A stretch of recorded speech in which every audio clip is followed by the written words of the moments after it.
যিনি 840 কোটি টাকা ঋণ গ্রহণ করেছেন, তার সম্পদ বিবরণীতে উল্লেখ করেছেন তার সম্পদ হচ্ছে 39 কোটি টাকা।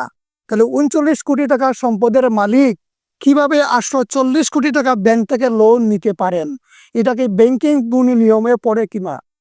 তো সেই জায়গা থেকে তিনি তার যে জবাবটুকু দিয়েছেন, আমি যা শুনলাম, যে তিনি বলেছেন আমি 300 কোটির নিচে টাকা নিয়েছি এবং এটা টাকা নয় তিনি বলেছেন, এবং বক্তব্য মনে হচ্ছে আমি সুটকেস ভরে ব্যাংক থেকে টাকা নিয়ে আসছি। এটা আসলে বলার কোনো অবকাশ নাই। তিনি বলছেন যে আমি ডলারে নিয়েছি। তো বাঙ্গালকে এরকম হাইকোর্ট, বাঙ্গাল এখন বুঝে ডলার কি আর টাকা কি, এটা বুঝতে কোনো অসুবিধা নেই। তো সেই যেটাই হোক, তো এটা তো তিনি নিজে স্বীকার করে নিলেন যে 300 কোটি নিয়েছিলেন এবং এইটা এখন 840 কোটিতে পরিণত হয়েছে। এবং তার নয় শুধুমাত্র, এটাও তিনি উল্লেখ করেছেন 300 কোটির উপরে আমি ব্যাংকে দিয়ে দিয়েছি।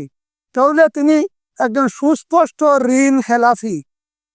এটা প্রমাণ হলো ওনার বক্তব্যের মধ্য দিয়ে যে তিনি যে ঋণ খেলাফি, এবং সেটা তিনি রিশিডিউল করেছেন।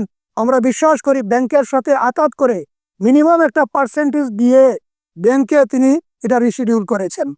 অতএব এই ধরনের ঋণ খেলাফি ব্যক্তিকে যদি আমরা নির্বাচিত করি, তাহলে যিনি এতদিনে টাকা পরিশোধ করতে পারলেন না, খেলাফি হয়ে গেলেন, 300 কোটি থেকে 900 কোটি হতে যাচ্ছে, সেটা দিয়ে আরো হাজার হাজার কোটি হবে না, এর নিশ্চয়তা কি? এটা উদ্বেগের জায়গা থাকে যায়। আমার বক্তব্যটা কিছুটা ভাইরাল সম্ভবত হয়েছে। এর প্রতি উত্তরে তিনি কিছু কথা বলেছেন, সংশ্লিষ্ট প্রার্থী কিছু কথা বলেছেন। আপনারা জানেন তিনি তার নির্বাচনী হলফনামায় উল্লেখ করেছেন যে উনার 840 কোটি টাকার মতো লোন রয়েছে, ব্যাংক থেকে তিনি ঋণ গ্রহণ করেছেন তার নিজের নামে, তার স্ত্রীর নামে এবং তার পরিচালিত প্রতিষ্ঠানের নামে।